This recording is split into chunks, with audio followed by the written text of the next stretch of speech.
Hi everyone, I'm Kelly Creighton. I'm a novelist, short story writer and creative writing facilitator. I'm going to speak today about how to be a fearless writer. I have been called a fearless writer and that my writing is strong and different things like that, and I just sometimes wonder what that entails and how you get there as a writer.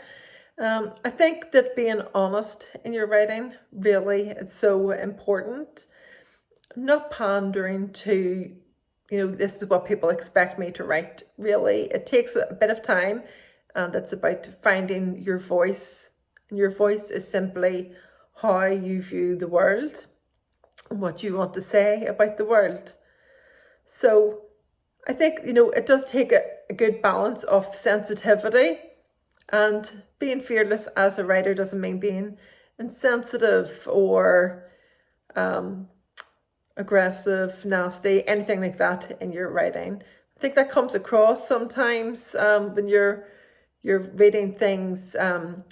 For example, for 5 years I edited a literary journal, and you would get some submissions where people were really just set out to shock and to say something about sex or violence in a way that they hoped that you were kind of flinching when you're reading it. And I write about sex and I write about violence, but I really hope that I'm doing those things tastefully. But I don't think it's fearless to write about those issues. What I think is fearless is to write something without thinking. We all have someone, maybe a granny or someone, and it kind of can inhibit you a little bit when you're writing something, because you're just thinking about if granny reads this. And really at the very early stages when you start writing that first draft, you can't be thinking about who is going to read it. You have to write it first for yourself. It takes courage to be a writer anyway, because you're saying, here's something that I've made and it deserves to be read. And that depends if you are writing just for yourself. But if you want to be published, then you need to have that courage and that confidence. And that is already fearless in itself. So you can't worry about what someone else is going to say about it and let that cramp your style or what you want to say.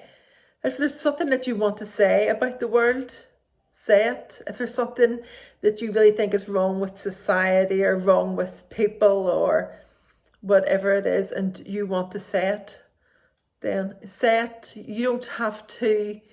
We can kind of hide behind our characters in a way, and that's not very fearless, but we can put those thoughts into the characters' mouths, and we don't have to say to anyone what is our personal thoughts. I don't think the writer owes that to anyone. But I really like books where I go away from it after I've read it, and it makes me think afterwards. And let your characters be authentic and as real as you can. And write about the themes that really make you mad.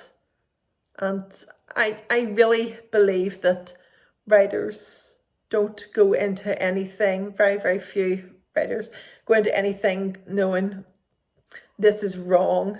And I like to take someone who's like living on the margins of society. I like to write, it happens that I write a lot about people who are in prison or have just got out of prison, and I don't know why, but I'm obviously fascinated about that. And I go in there with no judgment, and then I let that character tell me their side. So I think it's about going to those places that we're not sure of. We're not sure how we feel about them, going with no judgment and letting the character tell us who they are. And we'll learn about that and hopefully learn about ourselves through doing that. Well, thank you very much for listening, and I will be back next week with a new video. Join me then.